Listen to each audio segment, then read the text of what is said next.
Today I gave you that worksheet and we worked on the differentiation by chain rule homework, a few of those problems in class. And I told you that on tonight's video I was going to work through the back of the page 16 through 19. These aren't really difficult, but they're just written in a different form than what we're used to. So they're giving us some values, f of 2, the derivative of the function evaluated at x equals 2, g of 2, and the derivative of g evaluated at x equals 2, and then the derivative at x equals 3. So what they want us to do is find the derivatives of the following at x equals 2. So the derivative of a product is you just use the product rule. So the derivative of this particular function is the first times the derivative of the second plus the second times the derivative of the first. So that's just a basic product rule. And then all we have to do is evaluate this at x equals 2.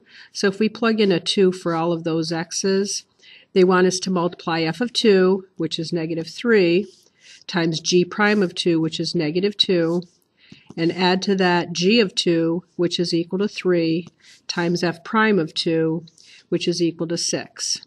And it looks like we have negative 3 times negative 2 is 6, plus 18 is 24. So the answer to number 16 would be 24. Number 17, they want us to use a quotient rule. The quotient rule says take the derivative of the top and multiply it by the bottom.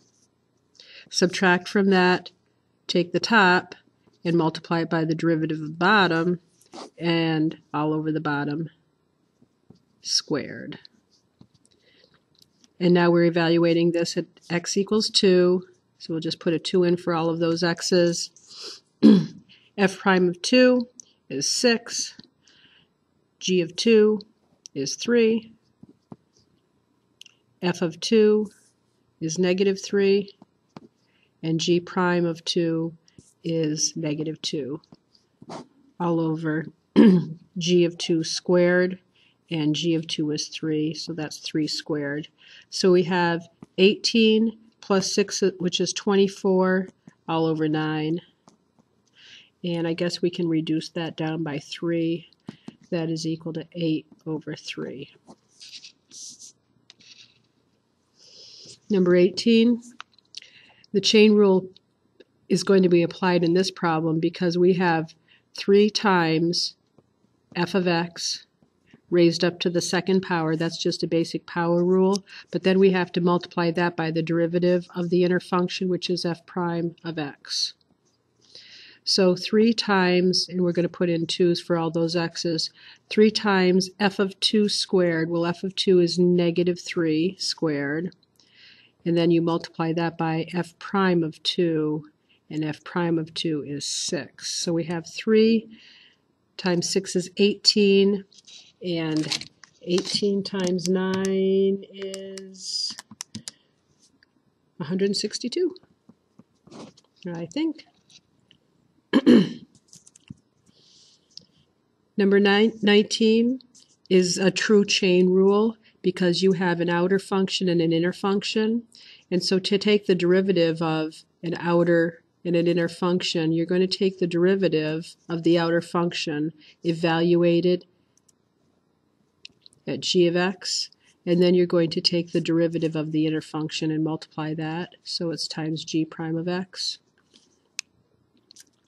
So what we have to do is substitute 2's in for these x values.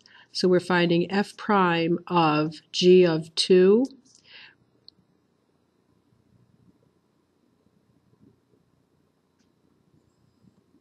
f prime of g of 2 is 3. And then we have to multiply that by g prime of 2. G prime of 2 is equal to negative 2. So we have to do f prime of 3, which is equal to 4, and 4 times negative 2 is negative 8. So, whoops. So there's your chain rule. The derivative of the outer evaluated at the inner times the derivative of the inner. f prime of 3 times g prime of 2 should equal -8. And so that's it for that worksheet. The next thing I'm going to do is I'm going to talk about something brand new with you, and we're going to talk about something called implicit differentiation.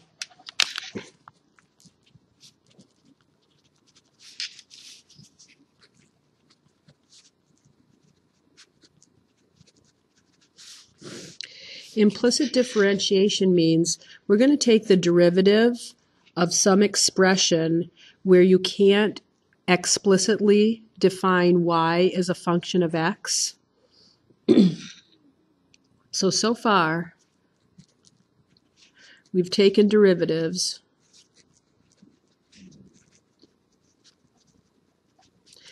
when y, oops, I better zoom out here.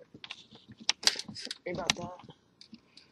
So far, we've taken derivatives when y can be explicitly defined as a function of x. So for example, y is equal to x cubed. That's an explicit definition of y. Now what we're going to do is we're going to have some equations where y can't be explicitly defined as a function of x.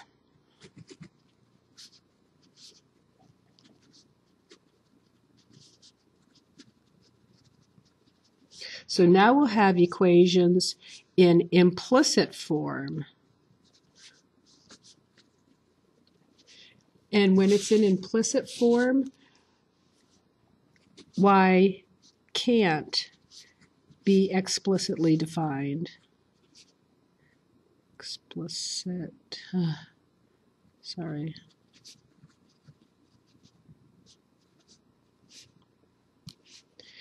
For example, maybe we'll have something like,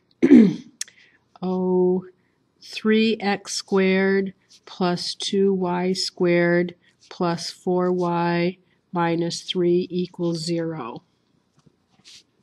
Now, if we wanted to try to solve this for y, we really couldn't do it because we have a y squared in here, and I mean, we could throw these other terms on the other side, but there's really no way, or there is a way, but not any algebraic way that you know of, that we can define y as an explicit function of x. But sometimes we're going to have some equations like this, and we're going to be asked to find the derivatives of this. So if we are asked to find the derivative of an implicit form of an equation, this is an equation in implicit form, then we're going to have to do something just slightly different.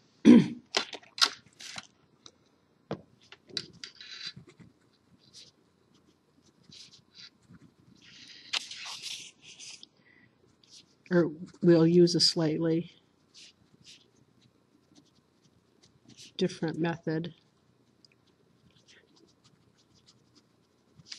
to find dy dx. All right, so we're going to be asked to find dy dx of different kinds of functions, or this is actually not even a function, but different types of equations that could be graphed out. So what we're going to do is we're going to look at what it means to find a derivative of a variable called y. So let's differentiate with respect to x. Differentiation with respect to x. All right. Whatever is in this denominator, when we're asked to find dy dx, what they're really asking us to find is the derivative of the y with respect to x, and x is the variable. So if we're asked to find dy dx, and this is how sometimes you'll see it written, x cubed. All right, so this is the same thing as up here when I said y is equal to x cubed. If we're asked to find the derivative of this, y equals x cubed, it's just 3x squared, and it's written this way. So what we have here is we have these two variables that agree with each other, or they match with each other. So these variables agree because they're the same thing. And what that is equal to is just plain old 3x squared. That's just a real basic power rule. But if we have to find dy dx of not an x variable, maybe we'll be asked to find dy dx of y cubed. And in this particular derivative, we're asked to find the derivative of y cubed with respect to x. Well, those variables don't agree.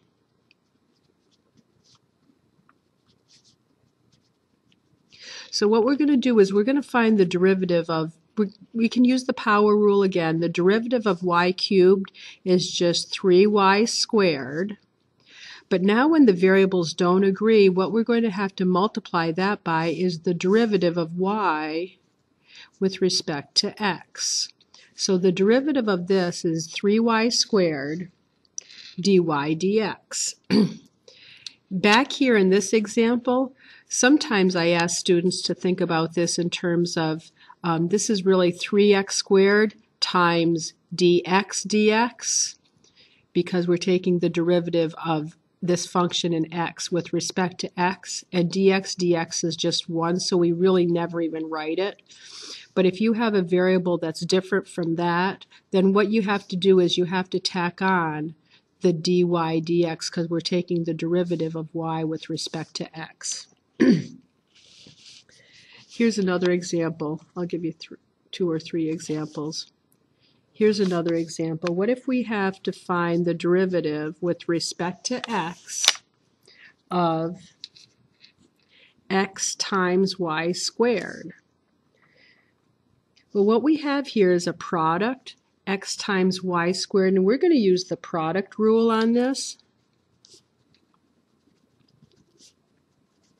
The product rule says the first times the derivative of the second plus the second times the derivative of the first, and that's the derivative with respect to x. So we do first times the derivative of the second. Well, the derivative of y squared is 2y dy dx. First times the derivative of the second plus second times the derivative of the first. The derivative of x is just 1 dx dx. So what we have here is just 2 times x times y, 2xy dy dx plus y squared. That would be the derivative of xy squared. And now let's take our example way back up here when I said 3x squared plus 2y squared plus 4y minus 3. And let's just, we won't call it equal to 0. Let's just find the derivative of that with respect to x. So, you can see that. The derivative of 3x squared plus 2y squared plus 4y minus 3 with respect to x. Well, the derivative of 3x squared with respect to x is just a power rule. 2 times 3 is 6, x to the first. The derivative of 2y squared, again, we've got a power rule. 2 times 2 is 4, y to the first, but now we have to tack on a dy dx. The derivative of 4y is just 4. But then because we have the variable y, we tack on a dy dx, and then the derivative of 3 is 0. So there would be our derivative of what I gave you originally.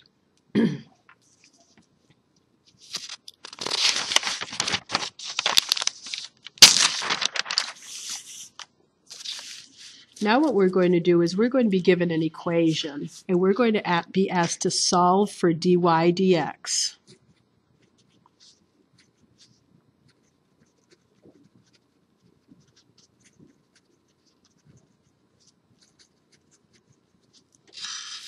given an equation, solve for dy dx.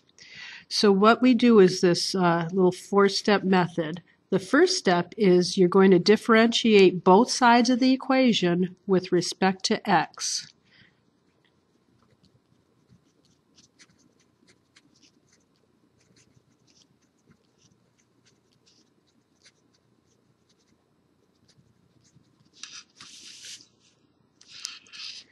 The second step is you're going to collect all the terms with dy dx on the left and throw everything else over on the right side of the equation.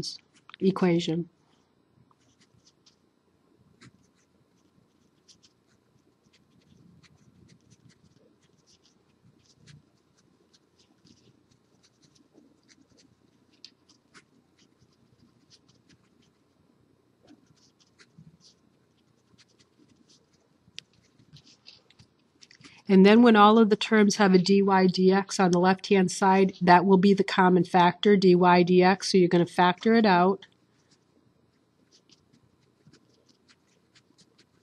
on the left-hand side. And then you're just going to use division, and you're going to divide so you can solve for dy dx algebraically.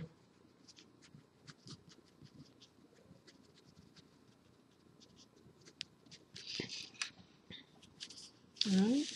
So for example, let's say we're given y cubed plus y squared minus 5y minus x squared is equal to 4. We could graph that curve. Graphing calculators could graph that curve if we could solve it for y. But I just want to show you a quick picture of this curve. I got it out of a book. So there's the curve. You can see it's not a function, right, because it fails the vertical line test. But if you graphed it out, it would look like this. So we're going to solve, or we're going to find dy dx, which is actually the slope of that curve at any point xy, or the slope of the tangent. So we're going to differentiate this left side with respect to x. So this becomes 3y squared dy dx plus 2y dy dx minus 5 dy dx minus 2x dx dx, which we don't even write, is equal to the derivative of 4 is 0. So we're going to collect all the terms with dy dx on the left-hand side and move the other part over to the right-hand side. So I think I'm just going to shortcut this because I'm going to be adding 2x to both sides. So that is going to be actually equal to 2x once we add it. And now the common factor is dy dx. So we're going to take out a 3y squared plus 2y minus 5. And to solve this for dy dx, you just divide both sides. Dy dx is equal to 2x divided by 3y squared plus 2y minus 5. So what that means is if we take a look at the curve that they showed us, and if we want to take various points along the curve, let me zoom in on this a little bit. And focus it maybe a little bit better. Sorry.